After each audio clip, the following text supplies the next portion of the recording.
tim nasional Indonesia dengan Prancis di senior dan tentu di usia muda masih terbuka. So basically, if there is any match that we organize between French football and Indonesian football federations about our national is still possible.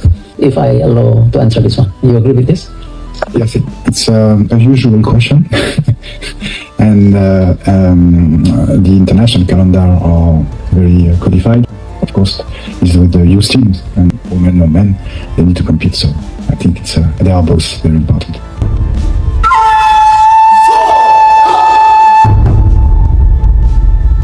Erick Thohir agendakan laga uji coba Timnas Indonesia vs Prancis. John Hertman siap bawa Garuda kejutkan dunia. Timnas U17 dikalahkan Malaysia. John Hertman turun tangan, kasih solusi hadapi Vietnam begini. Kabar super panas akhirnya benar-benar jadi kenyataan. Ketua Umum PSSI, Erick Thohir, resmi mengunci kerjasama besar antara Indonesia dan raksasa sepak bola Eropa melalui French Football Federation. Kesepakatan ini bukan sekadar simbolik, ini adalah gebrakan besar yang berpotensi mengubah wajah sepak bola nasional selamanya. Dalam konferensi pers prestisius di Institut Franchise de Indonesia, Jakarta, kerjasama strategis ini diumumkan ke publik dan langsung memicu gelombang antusias luar biasa. Fokus awal memang pada pengembangan sepak bola usia dini dan sepak bola putri, namun satu hal yang langsung mencuri perhatian adalah duel panas Timnas Indonesia vs Prancis resmi dalam agenda. Ya, Garuda akan mendapat kesempatan langka menghadapi salah satu tim terkuat di dunia, Timnas Prancis, tim yang dikenal sebagai gudangnya pemain bintang kelas dunia dan langganan juara di turnamen internasional. Erick Thohir menegaskan bahwa laga uji coba ini tidak hanya menyasar tim senior, tetapi juga akan merambah ke level usia muda seperti U17 dan U20. Langkah ini dinilai sangat strategis, apalagi setelah Timnas Indonesia U17 mencuri perhatian dunia lewat performa luar biasa di Piala Dunia U17 2025. Dengan menghadapi Prancis sejak usia dini, para pemain muda Indonesia akan mendapatkan pengalaman yang mustahil didapat hanya dari kompetisi domestik. Ini adalah sekolah keras, level dunia yang bisa mempercepat lonjakan kualitas pemain secara signifikan. Tak berhenti di situ, kerjasama ini juga membuka pintu emas bagi pemain Indonesia, terutama sepak bola putri, untuk berlatih dan belajar langsung di Prancis, bahkan hingga menyentuh sistem pembinaan elit seperti Clairefontaine yang terkenal melahirkan pemain kelas dunia. Pelatih Timnas Indonesia, John Hertman, langsung memberikan reaksi penuh semangat atas kabar ini. Dengan wajah optimis dan penuh keyakinan, Hertman menyebut laga melawan Prancis sebagai kesempatan langka yang harus dimanfaatkan maksimal. Kami tidak hanya ingin bermain, kami ingin belajar, berkembang, dan menguji batas kami. Melawan Prancis adalah pengalaman yang sangat berharga bagi tim ini, tegasnya. Ia juga menambahkan bahwa pertandingan ini akan menjadi tolok ukur nyata kekuatan Timnas Indonesia di level global. Menurut Hertman, menghadapi tekanan, tempo permainan cepat, serta kualitas individu pemain Prancis akan menjadi ujian sesungguhnya bagi mental dan taktik skuad Garuda. Langkah besar ini menjadi sinyal kuat bahwa Indonesia tidak lagi sekadar penonton di panggung sepak bola dunia. Dengan jaringan internasional yang semakin luas dan keberanian menjajal tim elit, posisi Indonesia perlahan mulai diperhitungkan. Dukungan penuh dari federasi, pemerintah, hingga kerjasama internasional membuat mimpi besar tampil di level tertinggi kini terasa semakin dekat. Saat peluit nanti ditiup dan Timnas Indonesia benar-benar berhadapan dengan Timnas Prancis, satu hal pasti terjadi, ini bukan sekadar pertandingan uji coba, ini adalah panggung pembuktian. Mampukah Garuda menggegerkan dunia dan menulis sejarah baru? Dan sebagai fans Garuda, inilah momen yang sudah lama kita tunggu-tunggu. Ini bukan lagi soal menang atau kalah, ini soal harga diri, soal keberanian menantang raksasa, dan soal membuktikan bahwa Timnas Indonesia bukan lagi tim yang bisa dipandang sebelah mata. Kita tahu, di atas kertas Timnas Prancis adalah monster sepak bola dunia, tapi sepak bola tidak selalu soal statistik, ini soal nyali, semangat, dan keyakinan. Dan Garuda, kita punya itu semua. Bayangkan saat lagu kebangsaan berkumandang, saat jutaan rakyat Indonesia berdiri dengan dada bergetar, Disitulah energi terbesar lahir, energi yang bisa mendorong para pemain berlari lebih cepat, bertarung lebih keras, dan memberikan segalanya di lapangan. Kami sebagai fans tidak menuntut keajaiban, kami hanya ingin melihat perjuangan tanpa rasa takut. Kami hanya ingin melihat Garuda bertarung sampai titik darah penghabisan, karena dari pertandingan seperti inilah, sejarah besar bisa dimulai. Jika hari itu Indonesia mampu memberikan perlawanan sengit, bahkan mungkin mengejutkan dunia, maka percayalah, itu akan menjadi titik balik yang akan dikenang selamanya, jadi satu suara, satu semangat, satu keyakinan, Garuda di dadaku, Garuda kebanggaanku. Saatnya dunia melihat, Indonesia datang bukan untuk takut, tapi untuk mengguncang.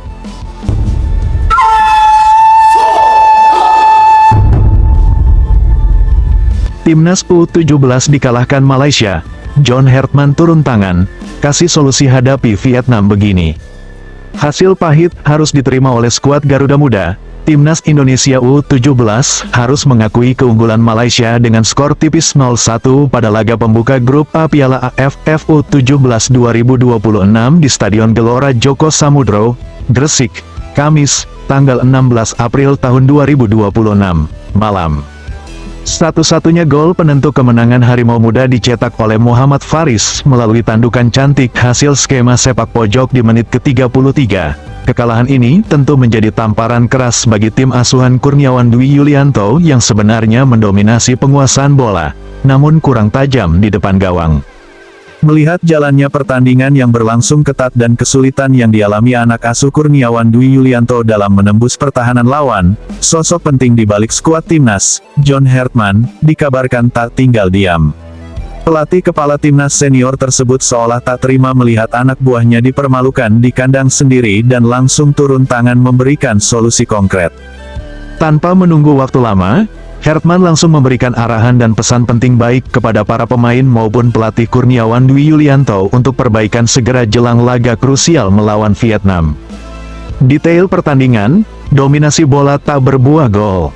Sejak menit pertama, Indonesia langsung mengambil alih inisiatif permainan. Skuad Garuda Muda terus menekan dan membangun serangan dari bawah. Namun, pertahanan Malaysia yang sangat rapat membuat Putu Ekayana Ces kesulitan menemukan celah hingga ke kotak penalti. Beberapa peluang emas sempat tercipta, mulai dari sepakan Pandu Aryo, 9, tendangan keras ke Anu Senjaya, 14, hingga aksi individu Sean Rahman di babak kedua. Sayangnya, penyelesaian akhir yang kurang maksimal dan performa gemilang kiper Malaysia, Adam Nurfakrullah, membuat skor tetap nihil bagi tuan rumah. Di sisi lain, Malaysia memanfaatkan celah pertahanan Indonesia melalui skema bola mati. Sundulan Muhammad Faris yang mengarah ke pojok gawang tak mampu dijangkau Noah Leo Duvet, menjadi satu-satunya gol yang memisahkan kedua tim hingga laga usai. Hertman beri solusi jelang laga Vietnam. Kekalahan ini membuat Indonesia harus puas berada di posisi ketiga klasemen sementara Malaysia duduk di peringkat kedua. Situasi membuat laga berikutnya menjadi do or die bagi timnas U17. Merespons hal tersebut, John Hertman dikabarkan langsung memberikan masukan strategi. Ia menekankan pentingnya efektivitas serangan dan ketajaman di depan gawang, sesuatu yang sangat kurang pada pertandingan kemarin. Hertman menyoroti bagaimana Indonesia banyak memiliki bola namun gagal menciptakan peluang membahayakan. Ia meminta agar skema permainan disesuaikan agar lebih cepat dan memanfaatkan ruang kosong. Mengingat lawan selanjutnya, Vietnam, memiliki gaya permainan yang berbeda dan tak kalah tangguhnya. Pesan Hertman sangat jelas, perbaikan mental dan taktik harus dilakukan secepatnya agar tidak terulang kesalahan yang sama. Teknik dan penguasaan bola sudah bagus, namun penyelesaian akhir dan kedisiplinan pertahanan harus ditingkatkan drastis. Jadwal laga berikutnya Indonesia kini harus bangkit dan membuang kekecewaan. Laga penentuan akan segera datang saat mereka berhadapan dengan Vietnam pada Minggu, tanggal 19 April tahun 2026, pukul 19.30 waktu Indonesia Barat di Stadion Gelora Delta, Sidoarjo. Dukungan penuh dan arahan dari John Hertman diharapkan bisa menjadi suntikan motivasi bagi Kurniawan Dwi Yulianto dan para pemain untuk bisa meraih kemenangan demi menjaga asa lolos ke fase berikutnya. Kekalahan bukanlah akhir dari segalanya, melainkan cermin yang memaksa kita melihat siapa diri kita sebenarnya. Di atas rumput hijau Gresik, Sejarah baru saja ditulis dengan tinta yang pahit. Namun dari kepahitan itulah lahir baja yang siap ditempa menjadi pedang tajam. Saat peluit panjang berbunyi, saat skor 0-1 terpampang nyata di papan skor elektronik Stadion Gelora Joko Samudro, bukan hanya angka yang terlihat, melainkan sebuah realita keras yang harus ditelan bulat-bulat oleh seluruh elemen sepak bola Indonesia. Malam itu, Kamis, tanggal 16 April tahun 2026, suasana di stadion seakan berubah menjadi hening seketika meski ribuan supporter masih bersorak. Ada rasa kecewa, tentu saja, ada rasa frustrasi, itu pasti. Namun, di balik semua itu, ada satu fakta yang tidak bisa dibantah, Timnas U17 Indonesia bermain bagus, mereka bermain cantik, mereka mendominasi, namun mereka gagal menjadi pemenang. Dan dalam sepak bola, statistik indah seringkali tidak berarti apa-apa jika tidak diakhiri dengan jaringan gawang yang bergerak. Analisis taktis, dominasi yang mandul, mari kita bedah lebih dalam apa yang sebenarnya terjadi di lapangan. Sejak menit pertama, instruksi pelatih Kurniawan Dwi Yulianto terlihat sangat jelas. Timnas U17 bermain dengan filosofi possession game, menguasai bola, membangun serangan dari bawah, dan memaksa lawan untuk turun bertahan. Statistik penguasaan bola mungkin berat ke sisi Indonesia. Pergerakan bola terlihat mengalir deras. Sayap-sayap bekerja keras, gelandang-gelandang terus berputar mencari celah. Namun, disinilah letak masalah utamanya. Pertahanan Malaysia, yang dipimpin oleh barisan belakang yang disiplin dan fisik, berhasil membangun tembok Berlin versi mini. Mereka tidak tertarik menguasai bola, mereka hanya tertarik pada satu hal, merusak ritme permainan Indonesia dan mematikan semua ruang gerak. Indonesia terlalu sering bermain di area safe zone, area di mana bola bisa dioper ke kiri dan ke kanan, tapi tidak membuahkan ancaman mematikan. Ketika bola masuk ke area final third, pergerakan pemain Indonesia terlihat kaku, kurangnya variasi serangan, kurangnya pergerakan tanpa bola yang smart, dan terlalu banyak pemain yang berdiri diam menunggu umpan membuat skema serangan mudah dibaca oleh bek-bek Malaysia. Masalah terbesar ada di finishing, ini adalah penyakit kronis yang sering menghantam tim-tim Indonesia di segala level. Peluang demi peluang hadir, tendangan keras ke Anu Senjaya, sepakan Pandu Aryo, hingga aksi individu Sean Rahman, semuanya terlihat menjanjikan. Tapi hasilnya, Yao Mi terlalu lemah, Yao Mi melenceng, Yao Mi diselamatkan oleh kiper lawan yang tampil luar biasa. Di sepak bola level internasional, terutama di usia U17 di mana konsistensi mental dan teknik sedang di puncak pembentukan, satu kesalahan kecil bisa berakibat fatal. Dan sayangnya, kesalahan itu datang dari situasi bola mati. Skema sepak pojok Malaysia dieksekusi dengan sempurna, dan Muhammad Faris melompat lebih tinggi, menanduk dengan presisi yang tak bisa dijangkau Noah Leo Duvet. Satu gol itu cukup untuk membunuh ratusan detik dominasi yang dibangun Indonesia dengan susah payah. Masalah pertahanan dan disiplin, pelajaran berharga. Kekalahan ini juga menyoroti satu hal krusial, kedisiplinan pertahanan dan situasi bola mati. Mengapa tim yang mendominasi permainan justru kebobolan dari skema yang seharusnya sudah dilatih berulang kali? Ini menjadi pertanyaan besar yang harus dijawab oleh tim pelatih. Di usia muda, konsentrasi adalah kunci. 1 detik lengah, 1 detik salah posisi, maka lawan akan menghukummu. Malaysia tidak bermain lebih baik dari segi teknik, tapi mereka bermain lebih cerdas, lebih efektif, dan lebih killer. Mereka datang, melakukan tugasnya, dan pulang membawa 3 poin. Itulah mentalitas juara yang saat ini sedang dicari-cari oleh skuad Garuda Muda. Selain itu, fisik juga menjadi sorotan. Ketika duel udara terjadi, pemain Malaysia terlihat lebih kuat dan berani. Ini bukan berarti pemain Indonesia kurang fisik, tapi mungkin mental duel lah yang perlu ditingkatkan. Keberanian untuk menyongsong bola, keberanian untuk mengambil risiko, dan keberanian untuk menjadi pahlawan di depan gawang sendiri maupun gawang lawan. Kehadiran John Hertman, suntikan darah segar dan wewangian pengalaman. Kabar baik datang dari langit Surakarta dan Gresik. Sosok yang dinanti-nantikan, John Hertman, pelatih kepala timnas senior, tidak tinggal diam, ia turun tangan langsung. Ini adalah langkah yang sangat strategis dan penuh makna. Kehadiran Hertman bukan hanya sekadar melihat pertandingan, tapi ia masuk ke ruang ganti, ia berbicara dengan pemain, ia memberikan arahan langsung kepada Kurniawan Dwi Yulianto. Ini menunjukkan bahwa ada kesatuan visi antara program senior dan pembinaan usia muda. Hertman melihat potensi yang besar, tapi ia juga melihat kebocoran yang fatal. Apa yang disampaikan Hertman, intinya sangat tajam dan to the point.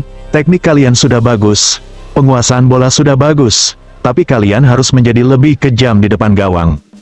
Hertman, dengan pengalamannya melatih di level benua Amerika Utara dan Eropa, mengajarkan bahwa sepak bola modern adalah tentang efisiensi. Anda boleh memiliki 70% penguasaan bola, tapi jika hanya menghasilkan 1 atau 2 tembakan tepat sasaran, itu adalah permainan yang buruk. Ia menekankan pentingnya kecepatan transisi. Jangan terlalu lama memegang bola di area sendiri. Cari ruang kosong, serang dengan cepat, manfaatkan kecepatan sayap, dan tembak. Pesan Hertman sangat jelas. Mentalitas harus berubah. Jangan takut gagal menendang, takutlah jika tidak berani menendang sama sekali. Setiap pemain harus memiliki insting pembunuh.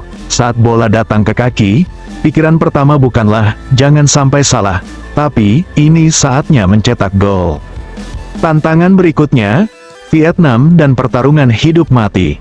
Kini, peta jalan menuju juara menjadi lebih terjal. Kekalahan dari Malaysia menempatkan Indonesia di posisi yang tidak nyaman di klasemen sementara grup A laga berikutnya melawan Vietnam pada hari Minggu, tanggal 19 April tahun 2026. Bukan lagi sekadar pertandingan biasa, ini adalah pertarungan do or die.